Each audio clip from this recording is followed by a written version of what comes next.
उस रात की ड्यूटी मैं आज तक नहीं भूल पाया। मैं पेशे से एम्बुलेंस ड्राइवर हूँ। मेरा काम है गांव-गांव से मरीजों को अस्पताल पहुंचाना। दिन हो या रात, बारिश हो या ठंड, फोन आए तो जाना ही पड़ता है। उस दिन भी कुछ ऐसा ही हुआ। रात के करीब 12:30 बजे फोन आया, जल्दी आओ, इमरजेंसी है, हालत बहुत खराब है।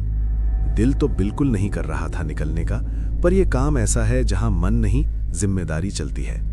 मैंने जल्दी से मुंह धोया, चाबी उठाई और एम्बुलेंस स्टार्ट कर दी।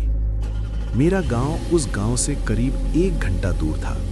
रास्ता सुनसान, चारों तरफ काली रात, कहीं कहीं सिर्फ कुत्तों के भौंकने की आवाज। ऐसा लग रहा था जैसे सड़क भी सो चुकी हो और मैं अकेला उसे जगा रहा हूं। जब मैं वहां पहुंचा तो देखा घर के बाहर काफी लोग खड़े थे। सबके चेहरों पर अजीब सा डर और बेचैनी थी। एक आदमी जल्दी जल्दी बोला, भाई गाड़ी गेट के सामने लगा दो, जल्दी। मैंने एम्बुलेंस गेट के पास लगा दी। तभी 3 लोग एक औरत को स्ट्रेचर पर लेटा कर लाए। उसका चेहरा पीला, आंखें आधी खुली और हाथ कस कर बंधे हुए। मैंने पूछा, कोई साथ चलेगा? मरीज के साथ कोई तो होना चाहिए। उन्होंने कहा, नहीं, उसके बच्चे हमारे पास है, उसका शौहर शहर में ही अस्पताल पहुंच जाएगा, आप बस जल्दी ले जाओ। उनकी आवाज में जल्दबाजी कम, डर ज्यादा था। मुझे अजीब लगा, लेकिन वक्त खराब था, मैं निकल पड़ा। रास्ते का खौफ। गाड़ी हाईवे पर आई ही थी कि अचानक पीछे से हल्की सी खटर खटर की आवाज आई। मैंने रियर मिरर में देखा, वो औरत जो बिल्कुल बेहोश पड़ी थी धीरे धीरे उठकर बैठ गई। मेरे हाथ स्टीयरिंग पर जम गए। उसकी आंखें पूरी खुली हुई थी, पर वो सीधे मुझे नहीं, खाली हवा को देख रही थी। फिर उसके होंठ हिलने लगे, जैसे कुछ पढ़ रही हो, बहुत धीमे, पर आवाज इतनी ठंडी कि मेरे कान सुन्न हो गए। अचानक उसने अपने बंधे हुए हाथों को झटका दिया, रस्सी खींची और एम्बुलेंस के अंदर टक की आवाज गूंज गई। मेरे माथे पर पसीना आ गया। मैंने खुद को समझाया, शायद होश में आ रही होगी, कुछ बड़बड़ा रही होगी, पर तभी एम्बुलेंस के अंदर ठंडी हवा का झोंका आया, जबकि सारे शीशे बंद थे। पीछे से फिर आवाज आई। इस बार वो धीरे धीरे हंस रही थी, ऐसी हंसी जिसमें खुशी नहीं, सिर्फ सन्नाटा था। मेरी नजर फिर शीशे में गई और इस बार जो देखा उसने मेरे रोंगटे खड़े कर दिए। वो औरत स्ट्रेचर पर बैठी नहीं थी, खड़ी थी। उसके बंधे हाथ हवा में हिल रहे थे, जैसे किसी को इशारा कर रही हो। मैंने ब्रेक दबाने की सोची, पर पैर जैसे जाम हो गए। तभी अचानक एम्बुलेंस की लाइट्स एक पल के लिए बुझ गईं और फिर जली। अब वो फिर से लेटी हुई थी, बिल्कुल शांत, जैसे कुछ हुआ ही न हो। अस्पताल का सच। मैं डरते डरते अस्पताल पहुंचा। वहां उसका शौहर पहले से खड़ा था। डॉक्टर आए, चेक किया और बोले, आप लोग इसे अब लाए हैं? ये तो 2 घंटे पहले ही मर चुकी है। मेरे कानों में जैसे धमाका हुआ। मैंने डॉक्टर की तरफ देखा, फिर स्ट्रेचर की तरफ। वो औरत बिल्कुल शांत पड़ी थी, हाथ वैसे ही बंधे हुए, चेहरा वैसा ही। मेरे दिमाग में रास्ते का हर पल घूम गया। उसका उठना, बुदबुदाना, ठंडी हवा, वो हंसी। मैंने किसी से कुछ नहीं कहा, बस बाहर आकर एम्बुलेंस के पास बैठ गया।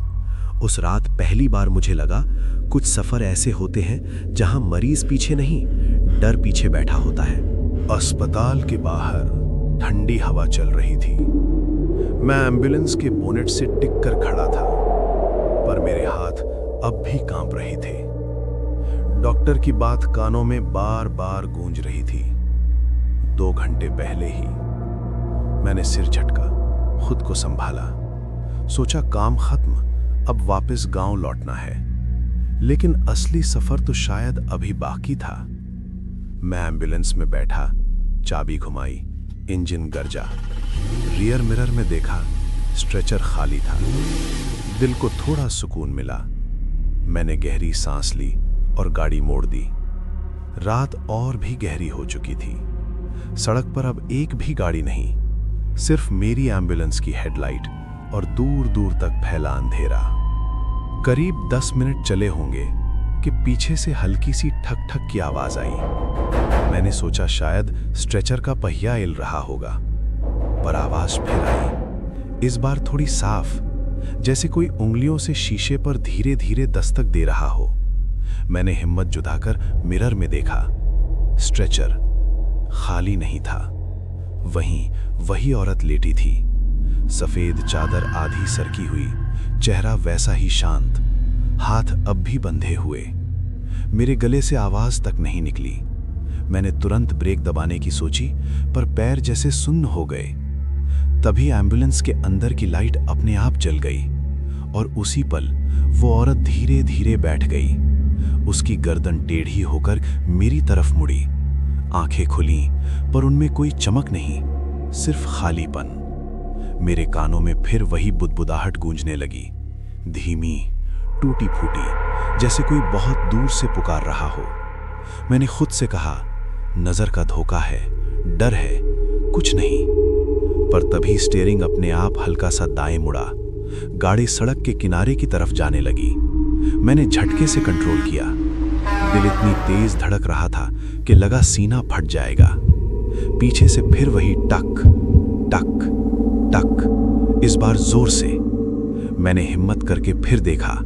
वो अब स्ट्रेचर पर नहीं थी, वो खड़ी थी और उसके बंधे हाथ हवा में ऐसे हिल रहे थे जैसे किसी को रोक रही हो या बुला रही हो। समझ नहीं आया। एम्बुलेंस के शीशों पर धुंध जमने लगी, अंदर ठंड बढ़ गई, मेरी सांसें भी धुएं जैसी दिखने लगीं।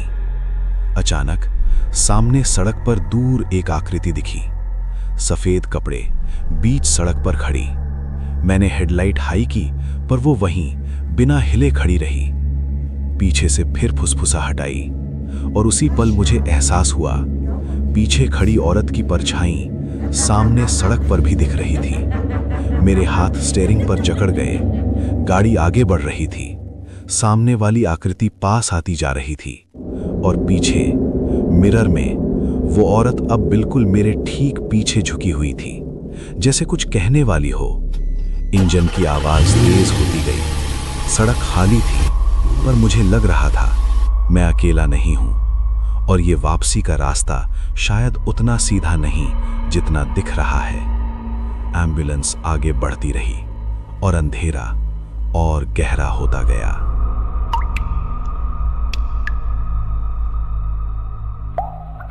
एम्बुलेंस की हेडलाइट सामने खड़ी उस सफेद आकृति पर पड़ रही थी और मेरा पैर एक्सीलेटर पर जमे हुए पत्थर जैसा हो गया था। सामने सड़क खाली, फिर भी वो खड़ी थी।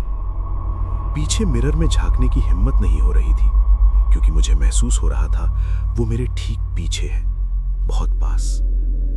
अचानक एम्बुलेंस का रेडियो अपने आप चालू हो गया। कोई स्टेशन नहीं, सिर्फ खर खर की आवाज, जैसे हवा तारों में अटक गई। फिर उस आवाज के बीच बहुत धीमी सी फुसफुसाहट उभरी, टूटी फूटी, समझ में ना आने वाली। मैंने रेडियो बंद करने के लिए हाथ बढ़ाया, लेकिन बटन खुद ब खुद घूम गया।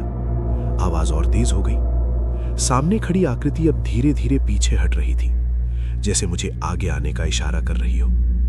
सड़क पर हल्की धुंध फैलने लगी। हेडलाइट की रोशनी भी अब पूरी दूर तक नहीं जा रही थी। पीछे से स्ट्रेचर के पहियों की चर चर सुनाई दी, जैसे कोई उसे धीरे धीरे घुमा रहा हो। मेरे कंधे के ठीक पीछे ठंडी हवा का एहसास हुआ, जैसे किसी ने बहुत पास आकर सांस ली हो। मैंने हिम्मत जुटाई, बहुत धीरे से मिरर की तरफ देखा, पर इस बार वहां कुछ साफ नहीं दिखा, सिर्फ धुंध। और उस धुंध में दो हल्के से साए, जो स्थिर नहीं थे, हिल रहे थे। एम्बुलेंस की छत पर लगी लाल बत्ती अचानक अपने आप जलने लगी। रोशनी अंदर फैल गई। एक पल को लगा सब सामान्य है, अगले ही पल फिर अंधेरा। सामने सड़क दो रास्तों में बढ़ती दिखी। मुझे याद नहीं था कि यहां कोई मोड़ है। मैप की स्क्रीन काली पड़ चुकी थी, जैसे उसने भी रास्ता बताने से इनकार कर दिया हो।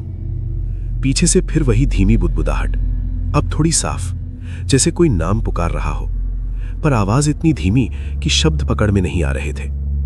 मेरे हाथ स्टीयरिंग पर कस गए। मैंने दाईं तरफ मोड़ लिया, पर दिल कह रहा था रास्ता गलत है। कुछ सेकंड बाद सड़क और संकरी हो गई।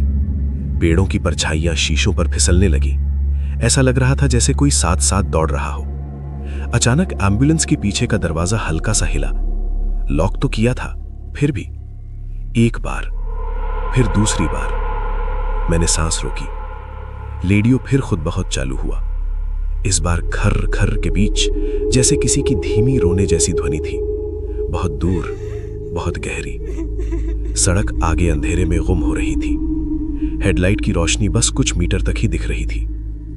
पीछे का एहसास अब भी वही, कोई मौजूद है, चुप, इंतजार करता हुआ।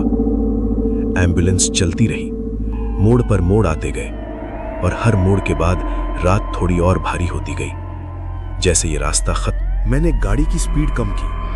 दिल इतनी तेज धड़क रहा था कि रेडियो की खरखर भी दब गई। सामने धुंध अचानक हटने लगी और सड़क के बीच वही सफेद आकृति फिर दिखाई दी, इस बार बहुत पास। मैंने ब्रेक दबाया। एम्बुलेंस चीखती हुई रुकी। हेडलाइट की रोशनी सीधे उस पर पड़ी, पर वहां कोई नहीं था, सिर्फ खाली सड़क। मेरे हाथ कांप रहे थे। मैंने धीरे धीरे सिर घुमाया, पीछे मिरर की तरफ। इस बार धुंध नहीं थी, सब साफ था। स्ट्रेचर पर वो औरत बैठी थी, पर उसका चेहरा मेरी तरफ नहीं, दरवाजे की तरफ था, जैसे उतरने का इंतजार कर रही हो। अचानक पीछे का दरवाजा अपने आप खुल गया। ठंडी हवा का तेज झोंका अंदर आया। एम्बुलेंस की सारी लाइटें एक साथ बुझ गईं। कुछ सेकंड पूरा अंधेरा रहा, इतना गहरा कि अपनी उंगलियां भी नहीं दिख रही थीं। फिर छत की लाल बत्ती अपने आप जली, धीमी टिमटिमाती रोशनी। मैंने मिरर में देखा, स्ट्रेचर खाली था, पीछे दरवाजा खुला, बाहर काली रात और सड़क पर कोई नहीं। मैंने जल्दी से उतरकर दरवाजा बंद किया, चारों तरफ देखा, सन्नाटा। जब वापस ड्राइविंग सीट पर बैठा तो सीट ठंडी थी, जैसे अभी अभी कोई वहां बैठा हो। मैंने इंजन स्टार्ट किया। इस बार एम्बुलेंस बिना आवाज के चल पड़ी, जैसे सड़क खुद उसे खींच रही हो। कुछ दूर आगे बढ़ा तो सड़क किनारे एक छोटा सा बोर्ड दिखा। मेरे अपने गांव का नाम लिखा था, पर दूरी के आगे लिखा था 0 किलोमीटर। मैं समझ नहीं पाया, मैं तो अभी बहुत दूर था। मैंने बाहर देखा, सामने वही गांव, वही मोड़, वही मस्जिद की मीनार, सब कुछ वैसा ही, पर अजीब तरह से खामोश। कोई कुत्ता नहीं भौंका, कोई लाइट नहीं जली, जैसे पूरा गांव सो नहीं, रुका हुआ हो। एम्बुलेंस खुद ब खुद उसी घर के सामने आकर रुक गई जहां से कॉल आया था।